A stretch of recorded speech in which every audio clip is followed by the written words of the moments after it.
Welcome, everyone, to the PFF Fantasy Podcast. I'm your host, John Macri, fantasy analyst here at PFF, and I am once again joined by the great Kate Magdziuk for some 2023 season in review discussion. Kate, it's conference championship week. We're one step closer to seeing the Lions win the Super Bowl. How you doing today? I'm good. I'm ready to see some high quality football. The Ravens are rolling. The Chiefs somehow pulled it out of over the Bills. Like, this is going to be a fun and exciting game. Obviously, I think it is all of the country rooting for the Lions. It's got to be all of the country, right? Every single one of us. Has to be, right? It's Yeah. more than just America's team at this point. They are, Yeah. yeah, they're everyone's team. I really want to see them win. I don't know if they will. It's going to be a tough one. Well, I mean, we're going to do our playoff picks in a bit, but yeah, I'll definitely be rooting for the Lions for sure. Yeah, gonna be a fun one. We're gonna continue on with our season review here. Today we're gonna be talking about wide receivers, which is perfect timing because we're gonna see plenty of good wide receiver play, hopefully, here in this divisional round. So really, we just planned this absolutely perfectly. Yeah, works out nicely. Yeah, I'm excited to talk some wide receivers. Like I said, we'll do our playoff picks. I got the bounce back week that I needed to keep this thing close, so should be fun for the final three games of the year. But yeah, main focus is going to be on those biggest surprises and disappointments at the wide receiver position. We talked about quarterbacks last week. We talked about running backs the week before, so people can check those out as well if you haven't. But today we're focusing on wide receivers. We have a nice list of players here who are pleasant surprises, and then there's those who let us down as well. So looking forward to it. But yeah, before we do that, I do want to give a quick shout out to our presenting sponsor, Fabric by Gerber Life. If you have a family, then you need to get term life insurance to protect them. It's one of the smartest financial decisions you can make, and the start of the new year is the perfect time to get it done so you can focus on whatever else the year has in store for you. Fabric was designed by parents for parents to help you get a high-quality, surprisingly affordable term life insurance policy in less than 10 minutes. Fabric has flexible policies that fit your family and your budget with quality policies like $1 million in coverage for less than $1 a day. Get your personalized quote in just minutes and then apply when it's convenient for you. It's all online and on your schedule. You can go from start to covered in less than 10 minutes with no health exam required. Join the thousands of parents who trust Fabric to protect their family. Apply today in just minutes at meetfabric.com/fantasy. That's meetfabric.com/fantasy, MEET fabric.com/fantasy. Policies issued by Western Southern Life Insurance Company. Not available in certain states. Prices subject to underwriting and health questions. All right, Kate, let's talk some wide receivers. And we got to start with our first pleasant surprise of the 2023 season. I feel like it's a very obvious one. It's a player that we've talked about a ton. We talked about him on the award show a bunch. It's Puka Nacua of the Los Angeles Rams. I feel like he's going to be at the top of everyone's list. This is a guy that went undrafted, essentially, this offseason. Really, depending on how deep your league is, he still probably was undrafted, but finished as the PPR wide receiver 5 on the year. Pretty remarkable season for the 5th round rookie for the Rams. What made Puka Nacua, I guess, the top surprise for you this season? I mean, definitely has to be the waiver wire wonder of the year. I think that was the award that he won in our fantasy award show a few weeks back here. Over 1,500 scrimmage yards, 1,575 scrimmage yards, 6 touchdowns, had 8 games of 100+ receiving yards. It was the 4th best fantasy season by a rookie in NFL history. He is the only wide receiver in history to be drafted round 3 or later and score 200+ fantasy points and half PPR scoring. He crushed it. I mean, like, the man needs no introduction at this point. We know he crushed it. We know he saved. I mean, if you picked him up off the waiver, you were golden rest of season and you had yourself a league winner. I think the only question is, because he's a consensus surprise, right? Nobody saw him coming. Even in Dynasty, he was being drafted rather late, 4th, 5th round in Dynasty rookie drafts. But looking at Puka Nacua and looking at Cooper Kupp and projecting forward, which one, let's assume you would have to draft them at the same exact point in your draft. Which one of these do you prefer on your fantasy team in 2024? Because it's pretty easy for me.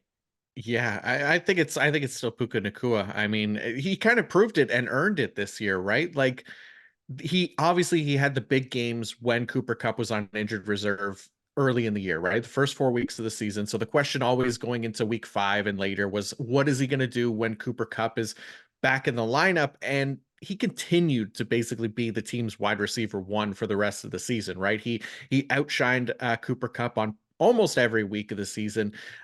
So I mean, Cooper Kupp getting older as well. He's still very good. I don't want to, diminish what Cooper Kupp does on the field, but I just think the ascending talent of Puka Nacua and what he did in year one and then consistently remaining as that wide receiver one for most of the season, even with Kupp in the lineup, I think it's Puka Nacua for me.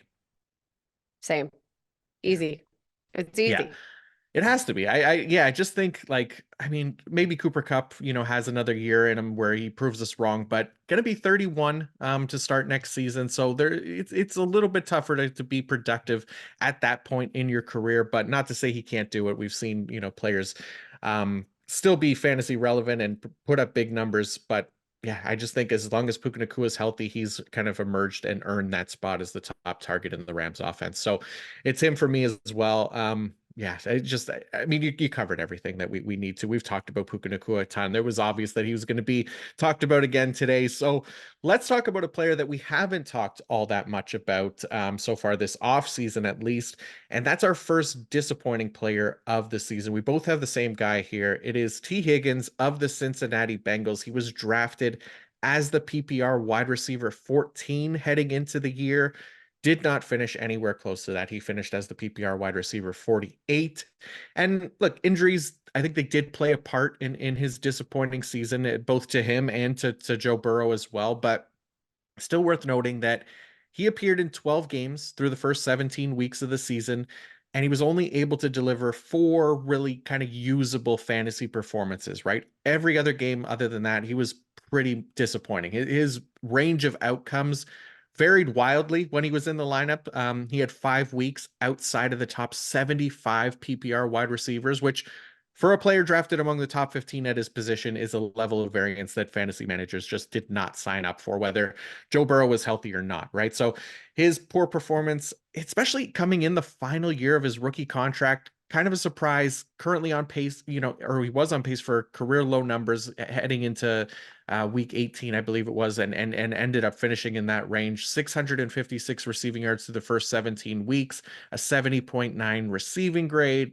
Target rate was about 18.7%. Yards per route run, 1.66. These are all like career lows for him. He also matched a career high in regular season drops with 6. He was just one of the most unreliable fantasy assets drafted, especially within the first 20 at his position. So T. Higgins definitely making the list for me. Yeah, it's going to be very interesting to see what happens with T. Higgins moving forward, especially considering the fact that he is in a contract year. Obviously, there's been lots of conjecture that he'll head back to the Cincinnati Bengals. Obviously, look at his performance, the career low 3.5 catches per game, career low 54.7 receiving yards per game, the history of hamstring injuries. He had a fractured rib, missed a game. Like, it's going to be really interesting to see what happens with T. Higgins moving forward, where he ends up, whether it be with the Cincinnati Bengals or somewhere else. But there's no doubt that you look at where he was drafted. I mean, he was unplayable for pretty much the entirety of the season because it, obviously had a couple of boom games that even, maybe buoyed his fantasy value beyond what it really felt like it was on a week basis. But there was no week that you could plug him in and say, without a doubt, he was going to be a top 15 wide receiver. And I think that is the biggest killer, especially considering, the talent of T. Higgins, the upside. I think the health had a lot to do with the disappointments this year. So fingers crossed that we get a healthier T. Higgins moving forward. And I'm going to hope that, that this disappointing season for him didn't affect the bag that he definitely should earn this offseason. Yeah, I feel like we'll look back on this season for T. Higgins and kind of see it as an outlier for his career. I believe in the talent of T. Higgins. I think he's a very good wide receiver, but 2023 just not his year all around. So, like you said, it's possible he sticks with the Bengals after this, or heading into this season. But if he doesn't, if he hits the open market, do you have a like a favorite landing spot for T. Higgins in free agency? It's got to be the Chiefs, right? Ooh. I know we have Rashee Rice here, but obviously Rashee Rice, he's got a pretty solid role there over the middle of the field as the slot receiver. They've got to get Patrick Mahomes, a bona fide wide receiver one that can play on the outside consistently. And I think that's T. Higgins.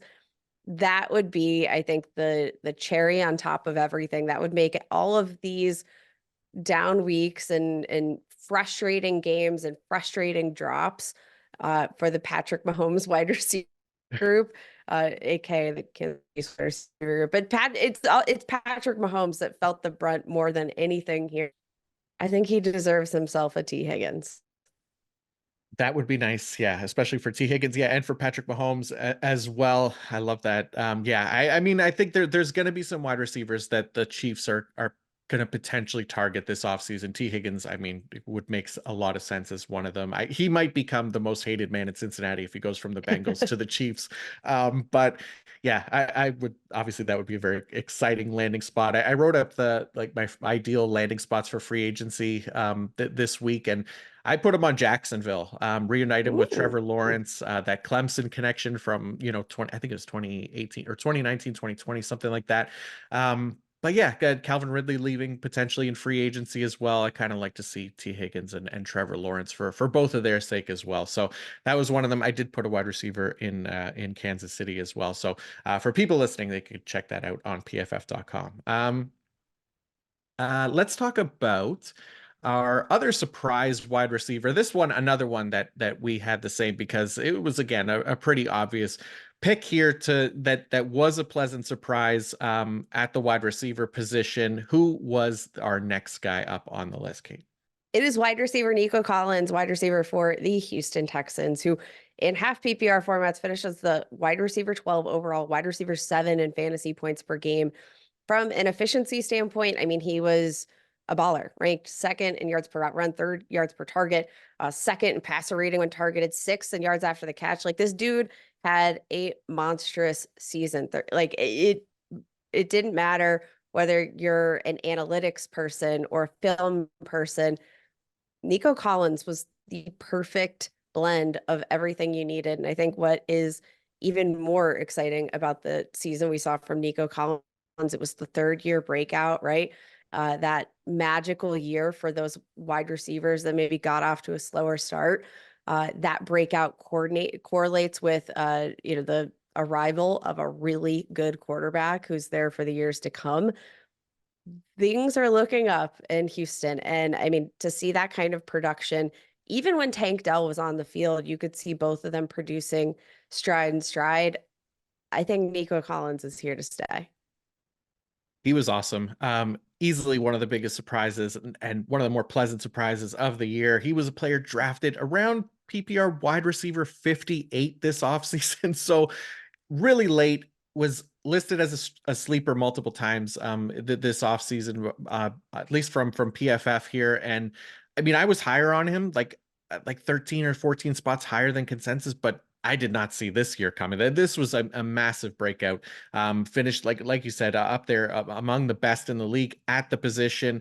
And yeah, I mean, you look at this entire Texans passing attack, really, I think is the reason that he was such a surprise. And this offense was a surprise. Rookie quarterback CJ Stroud, we talked about him last week. Guys like Tank Dell and Dalton Schultz, even Noah Brown was fantasy relevant throughout the year. So there was a lot of surprises coming out of Houston in a positive way, and Tank Dell or Nico Collins definitely basically benefited from that in a big way. So love to see what he was able to provide this season. I think it's safe to say that he's no longer going to be drafted outside of the top 50 wide receivers next year after this breakout performance. So really nice stuff from Nico Collins. And yeah, just like you said, that year 3 breakout, he slowly progressed, over his first year to his second year, and then just a big boom year here in year 3. So love to see that, and excited to see what him and this Texans offense can do going forward.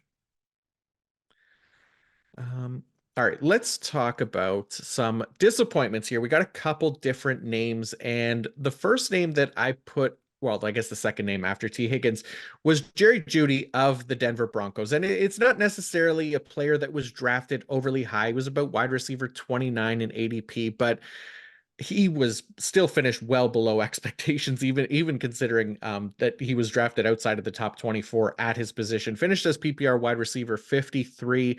Um, again, listed as a former, or not listed, but he was a former 15th overall pick in 2020. They Broncos even went as far as to exercise Judy's fifth-year option heading into the season. Still, again, underperformed in a big way. Drafted as the 29th wide receiver, like I said.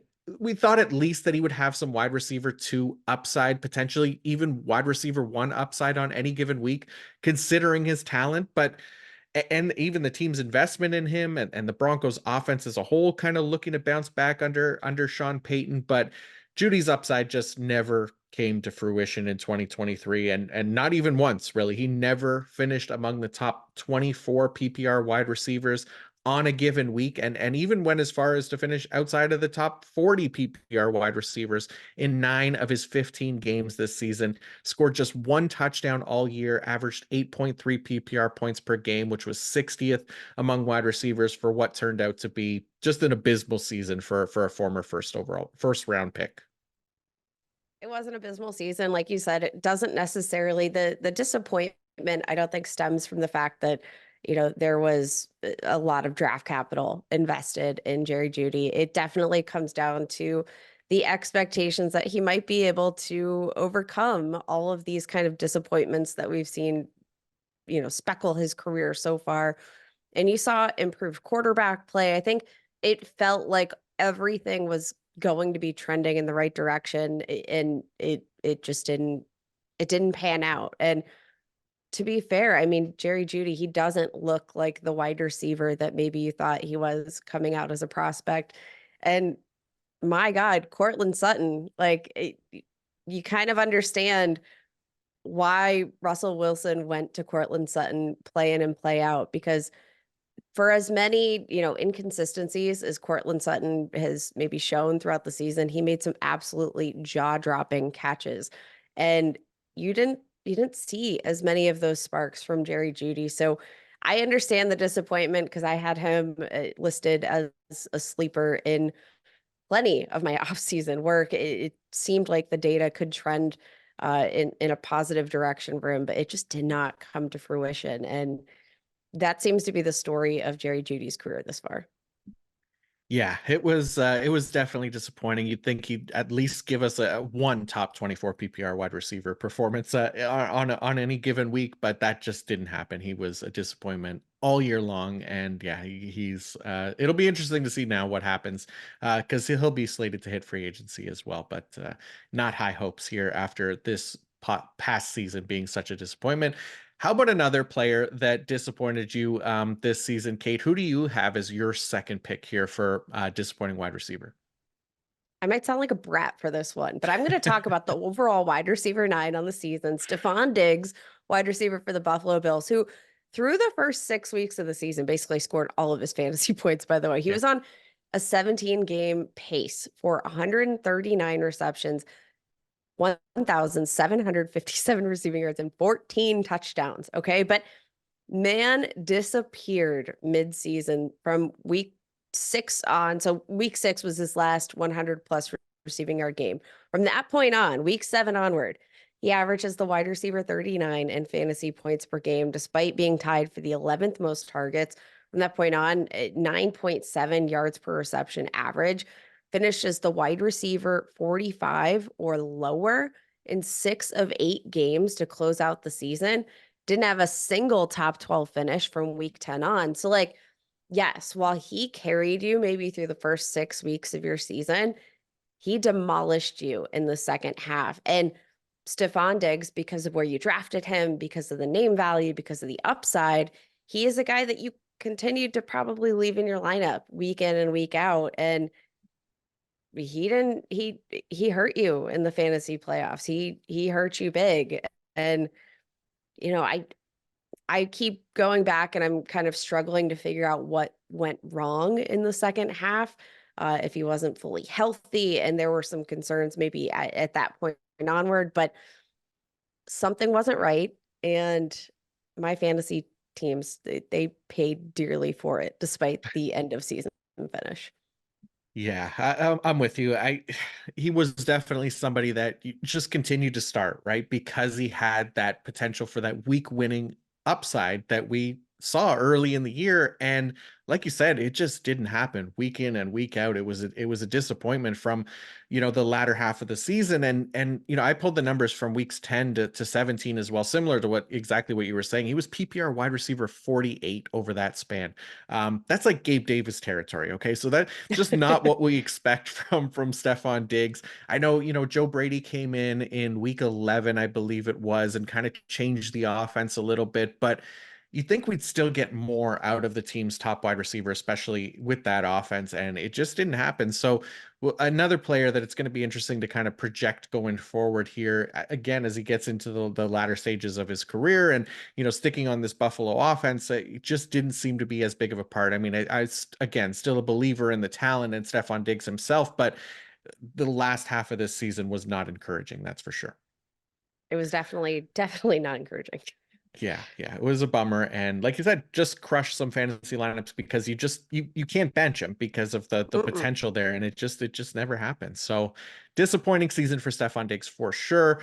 All right, let's take a quick ad break here from our friends at DraftKings. DraftKings Sportsbook, an official sports betting partner of the NFL playoffs, is bringing you an offer that'll help make the playoffs electrifying. New customers can bet $5 on any game and get 200 instantly in bonus bets. So, Kate, do you have a favorite prop for this weekend's conference championship games? Oh yeah, I'm smashing Brandon Ayuk over 79.5 receiving yards. Now, Brandon Ayuk, they're playing at home. When you look at his home road splits, I mean, for this entire 49ers offense, pretty significant, but he leads the team in receiving yards per game at home, 95 and a half, or sorry, 95.9 receiving yards per game at home. You look at Debo Samuel, who I think it sounds like they're optimistic might play, but I do think they're going to lean pretty heavily here on Brandon Ayuk. And I like the opportunity here up against this, Lions defense. I think that their greatest weakness is going to be through the air. They're going to need a lot of Brandon Ayuk in this game.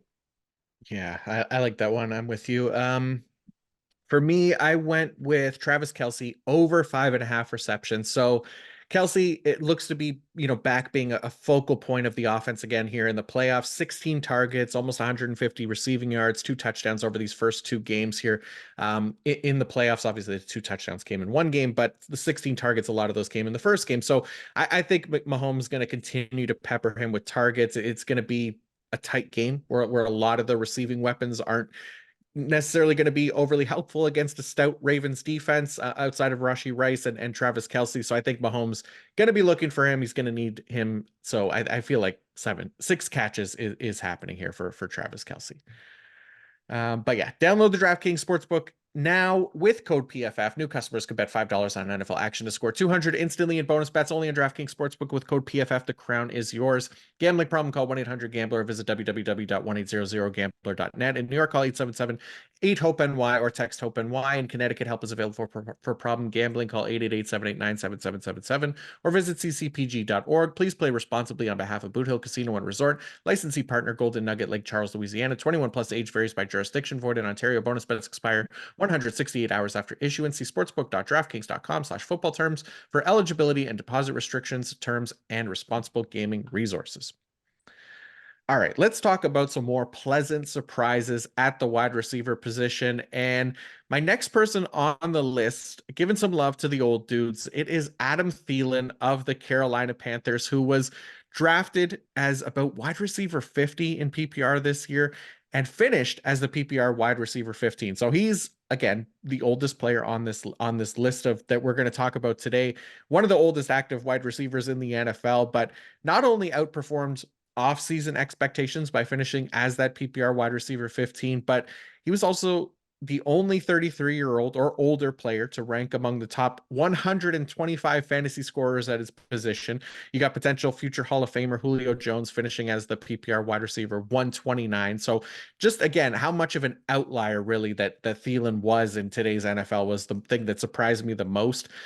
Consistently outperformed expectations, throughout his career, really coming into the league as an undrafted free agent out of Minnesota State in like 2013. He hung around that Vikings roster for a long time and then led the team in receiving yards from like 2016 to 2018. He was awesome, continuing to be like this high volume target earner in the seasons that followed. But pretty clear, I felt like that Thielen's best years were behind him, which allowed the Vikings to release him this past offseason, but eventually signing on with the Carolina Panthers and proving that he's still capable of being a top wide receiver in the NFL. Delivered his first 1,000-yard season since 2018, even finished with more receiving yards than any Vikings player in 2023, which is something that nobody saw coming as the 50th wide receiver drafted this offseason. So feel like Adam Thielen definitely makes the pleasant surprise list for me this year.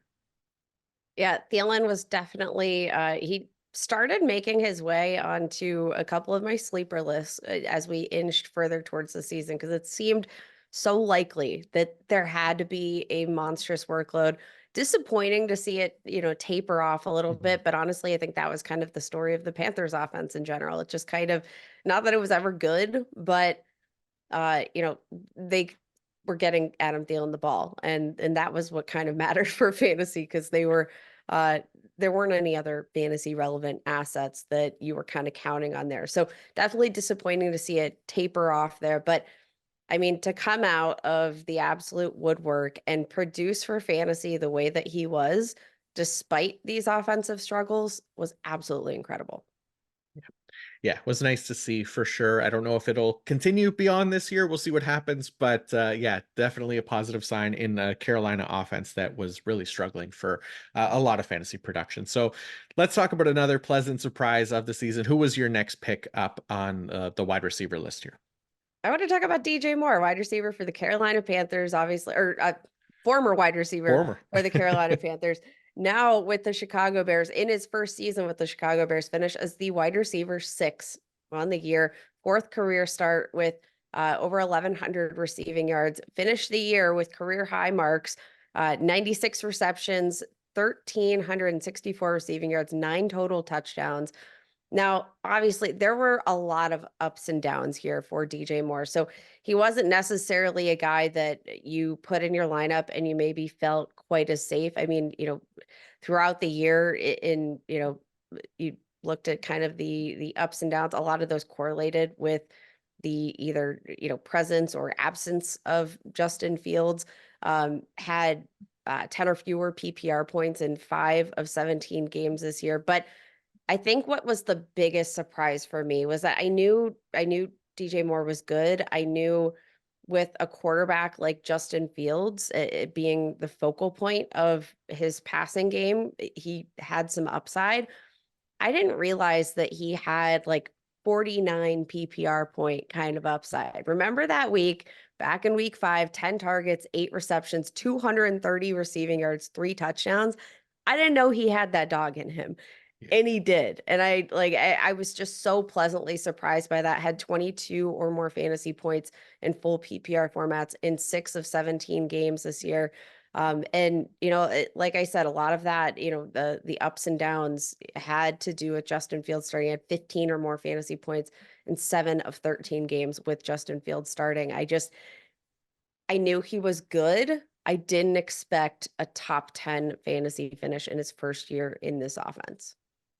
Yeah, it was just like a really nice fit, right? And we talked about this a few times in the offseason about DJ Moore providing that kind of yards after catch ability for Justin Fields, which he just hasn't had, and especially didn't have last year with that wide receiver core. And he delivered in a big way, and he absolutely was able to provide exactly what we were kind of hoping for. But like you said, I mean, we knew there was upside. We knew he was good, but this was definitely a huge season for him. Still finishing as that PPR wide receiver 6, even with games of Tyson Badgett at quarterback. So really nice season for DJ Moore as a whole. Definitely like him being on this list. Let's go back to some disappointments now. And I want to start with Jahan Dotson of the Washington Commanders. Again, not drafted overly high, wide receiver 35, but where he finished, PPR wide receiver 54 after a really promising rookie campaign too, right? He scored 7 touchdowns in 12 games, had a strong stretch to close out the year with like 344 yards and 3 touchdowns in the final 5 games of 2022. I think there were many expecting a breakout season from him from the 2022 first round pick. And I was definitely one of those people that expected a breakout season from Jahan Dotson.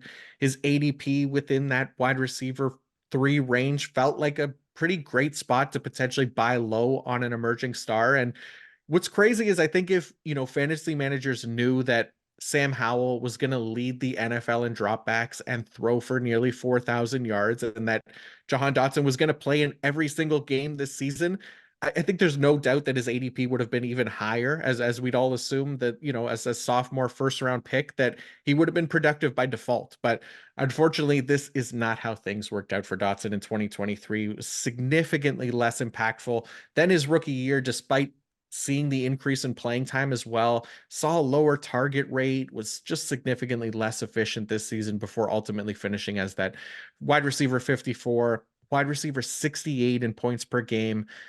We saw he ran the 4th most routes this season through the first 17 weeks of the year, 604. But his yards per route run, 0.83 was 92nd. His target rate, 12.6, was 95th. Fantasy points per game, like I said, 7.6 at wide receiver 68. So all of those are a drop off from his rookie year, too, where he only saw the 63rd most routes run in the NFL. So it was a down year for Jahan Dotson. Hopefully, again, he's able to get back on track to closer to what we saw as a rookie and develop. But yeah, 2023, definitely a disappointment for him. Definitely a huge disappointment. I mean, I think particularly just adding insult to injury, like, is the fact that Sam Howell had 750 dropbacks. And if you told me before this season that Sam Howell would lead the league in dropbacks and lead the league in pass attempts, would throw for 4,000 passing yards, I would have told you, okay, Jahan Dotson, probably a top 20 wide receiver. Yeah. And to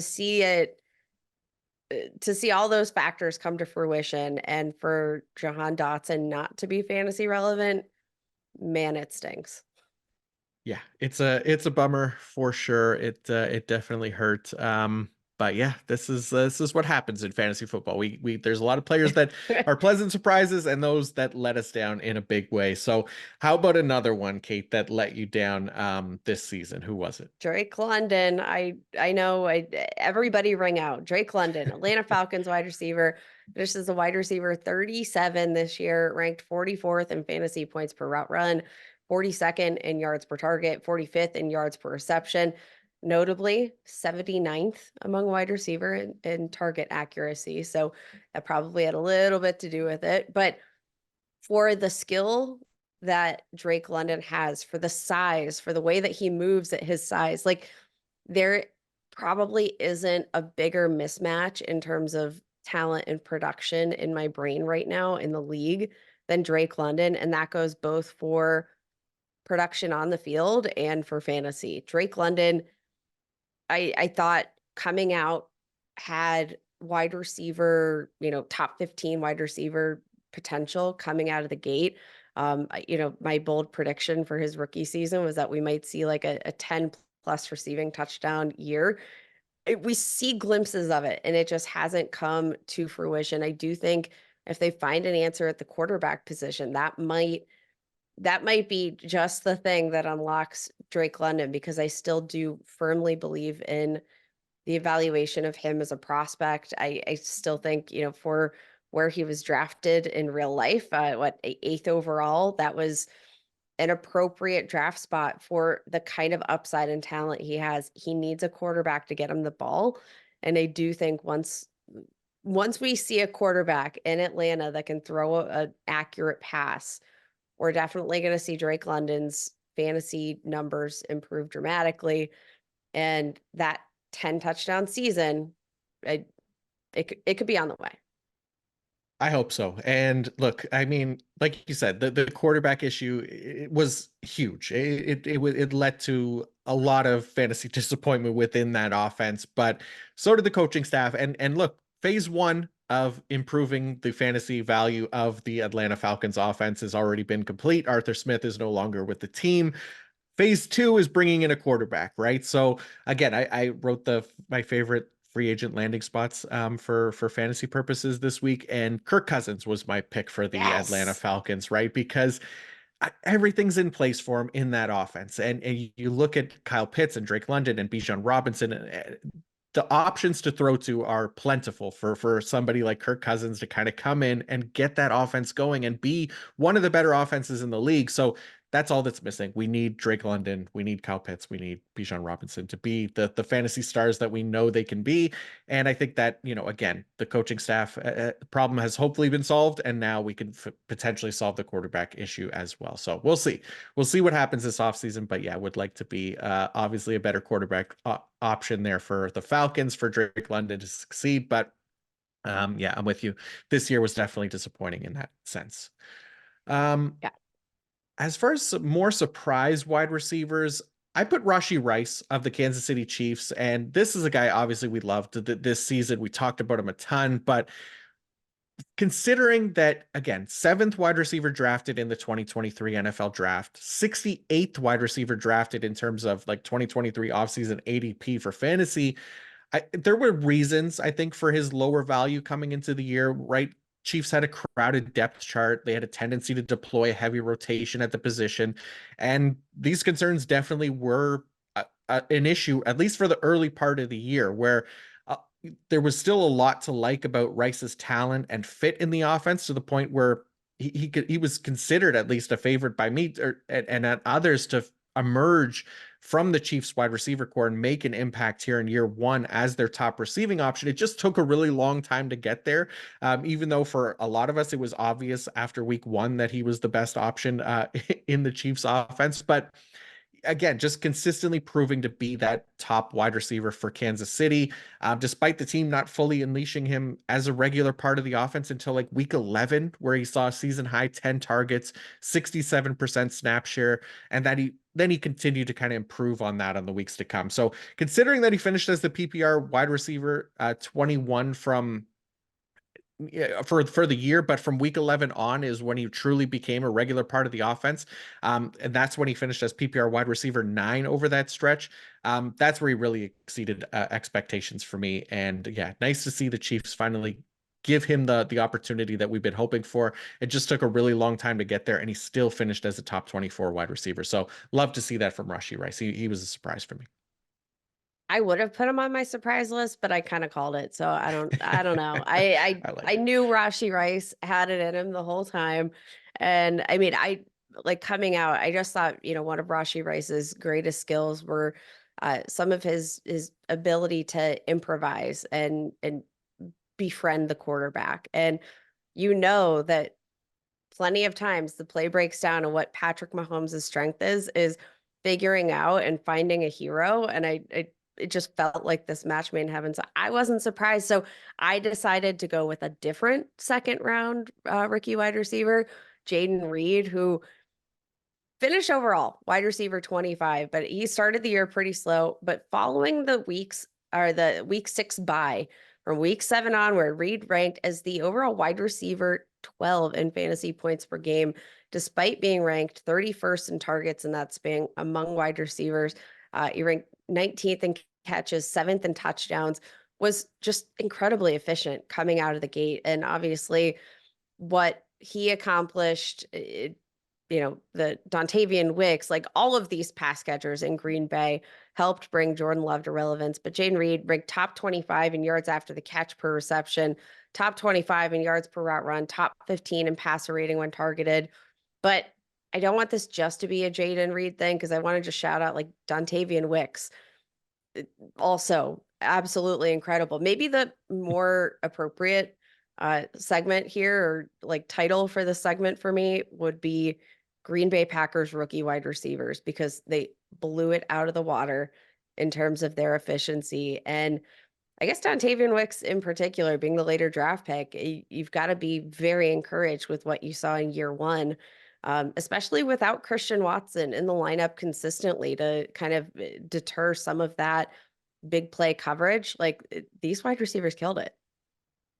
They were awesome. And not just the Packers rookie wide receivers, but the rookie tight ends as well. I thought showed a Mhm. lot of promise too, right? Tucker Kraft and Luke Musgrave, when he was healthy, looked good. So, and then, yeah, Jordan Love in year one. We talked about him last week in our surprise quarterbacks episode. It was just an amazing year for a lot of these first year starters here for the Packers. And yeah, Jaden Reed, definitely the best of the bunch, I think, as well. So, definitely like him making the list. So, let's keep the trend of rookie wide receiver talk going here because I got to go to a disappointing wide receiver, and that's Quentin Johnston of the Los Angeles Chargers. And not that his expectations were too high coming into the year, considering the depth chart there, but I think even putting that into consideration, he still kind of fell well short of what fantasy managers were expecting to see from a wide receiver, the second wide receiver taken in the 2023 NFL draft, right? He was drafted as the wide receiver 49. So again, not high expectations, but finished as the PPR wide receiver 74.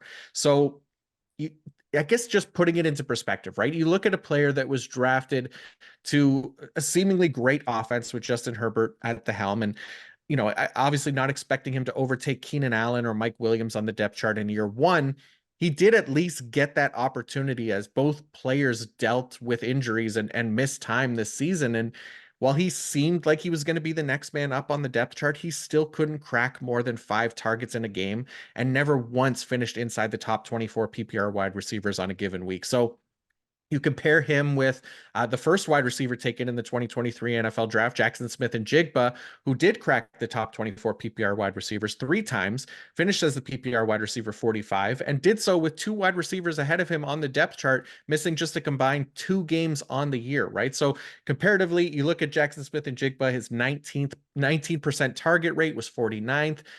Again, considering his spot on the depth chart, to Johnston, who had 13.7% target rate, was 85th, and in a similar spot on the depth chart as well, with just much more opportunity to step up when you look at the injuries to the Chargers receiving weapons. It just makes his rookie season, I think, all the more disappointing. So this one may be more of a dynasty take for me, but I think, for dynasty managers especially, this was far from the start to Johnston's career that I think many were hoping to see, even when considering tempered expectations for his rookie year. Very fair. And our last name on the list, going from the rookie wide receivers to a player that did have high expectations in year one, drafted as the wide receiver 11 on the year. Kate, who did you have as your disappointing pick here? Not just drafted as a wide receiver 11, like he was drafted, overall in the top 2 rounds, which is Yeah. absolutely maddening. Jalen Waddle, Miami Dolphins wide receiver. Obviously, nobody expected him to outscore Tyreek Hill, but I think there was a lot of belief that this was going to be a much more productive offense in the passing game. It turns out the Miami Dolphins just came out and ran all over the NFL, finished as the wide receiver 34, 14.2 fantasy points per game. He missed 3 games to Justin Jefferson's 7, and Justin Jefferson still outscored him. Still outscored him. 2 games with 20 or more fantasy points this season. He finished as a top 12 wide receiver just twice all year long. Uh, it it just the ceiling I don't think was nearly as high as anybody expected. He did have one top 5 finish this year, which okay, but outside of that, there wasn't a lot of reliability. Even when he was on the field, when he was healthy, it felt like there was a lot of on and off, right? Like he always kind of got nicked up in games, even if he ended up coming back. He wasn't, it never felt like he was fully available, never felt like he was fully healthy. And I do think that from where he was drafted, did not pay off because I think when you were drafting him there, you were hoping for a much higher upside. Yeah, absolutely. I mean, I was one of those people, like one of my like hotter takes this offseason was that there was at least a chance that he could outperform Tyreek Hill, right? And Woo! you look at just because Tyreek Hill was getting older, right? He had a lot of like just incredibly high production in 2022 that, you know, again, as a player getting older, wasn't necessarily sustainable. Obviously, he proved that wrong. He was amazing this year, but there Yeah. was at least reason to believe that Jalen Waddle, heading into year three, could overcome, the targets and overtake the targets here in Miami just as a younger player, and Tyreek Hill potentially losing a step. It just didn't happen. And yeah, for that reason, he's absolutely been a disappointment this season. So again, hopefully, again, still young and an ascending wide receiver in the league, but needs to stay healthy and needs to get more consistent. And maybe one day he'll overtake Tyreek Hill. I just don't know when it's going to be at this point, because Tyreek Hill's still amazing at what he does. So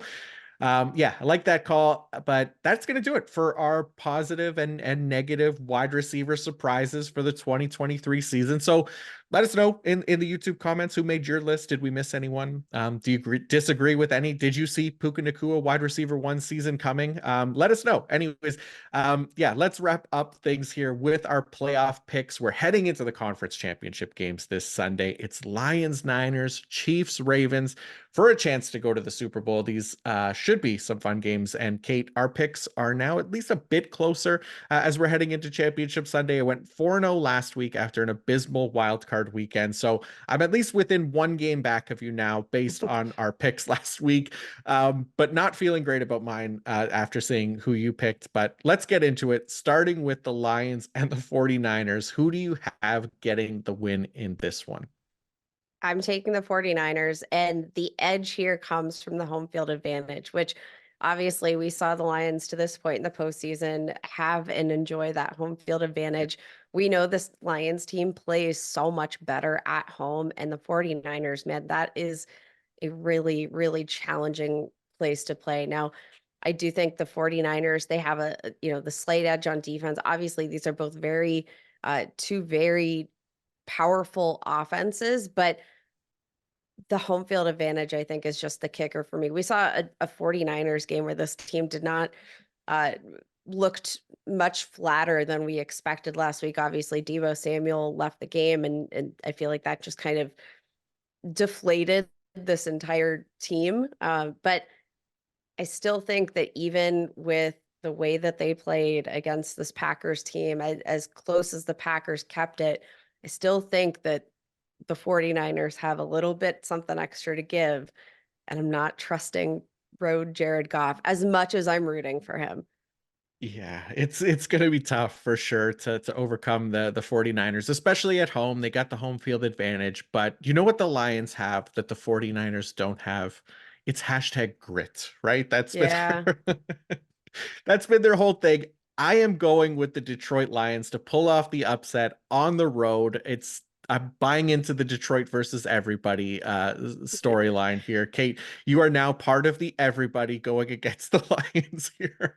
But yeah, it's obviously this is an underdog pick here. I am rooting for the Lions. And I also got to make up a little bit of ground here on our pick. So I had to pick somebody different. I went with the Detroit Lions. I think they can do it. I would not be shocked to see them beat the 49ers, but I do obviously believe that will be an upset if they do it. 49ers are 7-point favorites here at home. So yeah, I'm gonna go with the Lions. And then our other game this week is the Chiefs and the Ravens. It's in Baltimore. We saw Patrick Mahomes pick up his first road win of his career in the playoffs this past week against Buffalo. Do you think he can do it again here in Baltimore? No. No. I'm actually going to take the Ravens to go to the Super Bowl, despite the fact that the Steelers fan in me, it absolutely kills me to say. But I mean, the Baltimore Ravens, like, let's just be real. They have the best of both worlds on both offense and defense. While the Chiefs have found some extraordinary support that I don't think anybody projected from this defense, the the Ravens defense is that much better. And you know what's Mhm. really, really, really better than the Chiefs? The Ravens offense. Like they have the edge in both of those categories. They have the home field advantage. And I mean, you just look at what they've done against some of the most competitive teams in the league right now. Detroit Lions, they won that game 38-6. How about the LA Rams? Obviously they kept that in a shootout, but dropped 37 points on the LA Rams. 33-19 over the San Francisco 49ers, 56-19 over the Miami Dolphins. Like, this is a team that is steamrolling literally all opponents. And for as much excitement as maybe the Chiefs found in last week, I just I'm not a believer that Patrick Mahomes and a newly revitalized Travis Kelce are enough to overcome this Ravens team. Yeah, I do believe that your two picks here, 49ers Ravens, probably make the most sense, I think, for the Super Bowl. But again, I don't want to bet against Patrick Mahomes again. I am picking the Kansas City Chiefs to pull off the upset Contrarian. here. I know. This is what I gotta do to make up ground here in the picks. Otherwise, I'm just gonna get crushed. But I this one I actually could see the Kansas City Chiefs winning. I think that there's potential. I mean, like you said, you laid out all the reasons the Ravens are such a good team. They really, really are. And the Chiefs, they're looking like the Chiefs that we kind of expected them to be a little bit more. Obviously, Buffalo gave them a hard time. It wasn't a perfect game by any means, but I think Patrick Mahomes, Travis Kelce, Rashee Rice, and that defense. I'm a big believer in the Kansas City defense. I think they just step up when they have to. They come up with the big plays when they need to. You got Andy Reid as the head coach. It's going to be a really great. I think just one of the better games we're going to see in recent years here because it's such a good matchup. But I'm gonna go Kansas City. I don't want Kansas City to win. Let's make that clear. I don't feel great about it. Nobody wants to see Kansas City win. Obviously, there's a lot of people rooting against them and their potential for a dynasty here, especially after winning the Super Bowl last year. But I just think they got the experience. They got Patrick Mahomes. I think they're able to pull it off here on the road again against Baltimore. I look forward to seeing which of us take the crown heading into Super Bowl week, because Yeah, you got spicy, John. You I got did. spicy, but it could just pull out. I got spicy, and that's what killed me in wild card weekend. So obviously, I don't have high hopes for myself to get this right. But Lions Chiefs in the Super Bowl is my pick here, and I mean that's the way our season started in 2023. It would be pretty great if that's the way our season ended as well. Ooh. Also with a Lions win. So we'll see how it goes. But yeah, I think I do think that 49ers Ravens, if I was betting money on this game on these games, that's probably where I would go. But for the sake of this little experiment here, I'm going to go with the Lions and the Chiefs and see how it works because those are the teams that yeah are needed for me to make up some ground in our picks. But anyways, thank you all again for tuning in, for listening as we kind of continue this season and review content as we've been doing. And next week, we got one more position group to look at as far as biggest surprises and disappointments go, and it is the tight end. So looking forward to that one very much. And Kate, thank you again for coming on, knocking out this episode with me. Always a pleasure. I appreciate it. Before you go, please remind everybody where they could find more of you and your work as well. Yeah, give me a follow at Kate Magdziuk on Twitter. That's Kate Magdziuk. Posting, off-season content, behind the steel curtain, pro football focus. So yeah, give me a follow and I'll be tweeting out my work as it rolls through. Awesome. Sounds good. Yes, definitely do that. And yeah, everybody, thank you again and enjoy championship weekend. Go Lions. And until next time, peace out.